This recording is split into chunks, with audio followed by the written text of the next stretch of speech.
These are the 5 types of men you should not marry. Dating can be a pretty tricky game if not done right and carefully. You will end up being with the wrong guy if you do not choose wisely, and it gets worse if you end up marrying that person. Marriage is about living with a person for a lifetime. You will deal with your husband habits on a daily basis, whether they are good or bad. So it becomes very important that you date a nice man, somebody who loves you wholeheartedly, stands by you and cares for you. If the person you date is good enough, you could also consider marrying him. However, there are some kinds of men that you should never marry. You should rather be single than date these 5 types of men. Number 5. The one who is abusive. Why on earth would you want to be with an abusive man? Never be with a man who has no control over his anger and frustration. It is okay if your man gets angry once in a while. However, if you have noticed that your man gets mad over the silliest things and wins out in abusive manner, you know you should walk out. Eventually, you too will get emotionally drained out.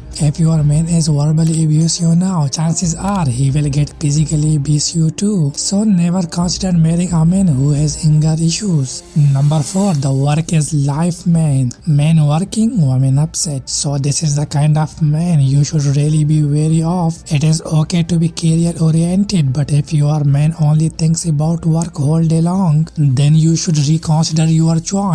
A man who is too involved in his work will never give any suggestion or opinion in any matter whatsoever. They will just hear you out silently, nod and say whatever you like. They will never take an initiative to make plans, discuss about future or anything. If you marry a man like this, you are likely to feel lonely because he won't be available emotionally. Number 3. The one who can only think of getting married. So you are dating this guy and it has been just a few dates. You know it, but your man pretends like he knows you since ages and constantly talks about getting married to you. The only thing that he ever talks about is marriage and kids. Do not trust men like these because they only have these pointless empty talks. When it comes down to doing something, they will give you all sorts of reason to bail out. If your man is constantly talking about marriage and about how he loves you too much and he can't wait to just live without you, then maybe he is just a man full of empty words. Number 2. The overposition man. So this guy has a problem with everything you do, the kind of dress you wear, who you talk to, how much you talk to other men, why you posted a certain things on a social media and so on. If your man is crazily obsessed about every small thing you do and has a problem with it, imagine having to deal with this for the rest of your life. You might mistake it for caring and loving, but this is nothing but toxic. And however hard you try, you will never be able to earn the trust of a man like this. Number 1. The cheater one. Many people will say the point is debatable because lot of couples who have fidelity issues repair their relationship and end up in a better than where they were pre-cheating. But it is not the act of cheating that is the deal breaker here. It is the disrespect, broken trust and significant risk to your health. With all the risks it hanging in the balance for just a tiny bit of pleasure, it's entirely inconsiderate and selfish when a man cheats on you. Do you want someone who puts his wants before your needs, like security and trust? I think you should not, which is why you have to say bye to the cheating man. What is your opinion? Comment below anything which I had missed. Hit like button if you had enjoyed. Subscribe our channel and press below icon and select all so you get notifications when I upload more videos. Thanks for watching. Keep supporting.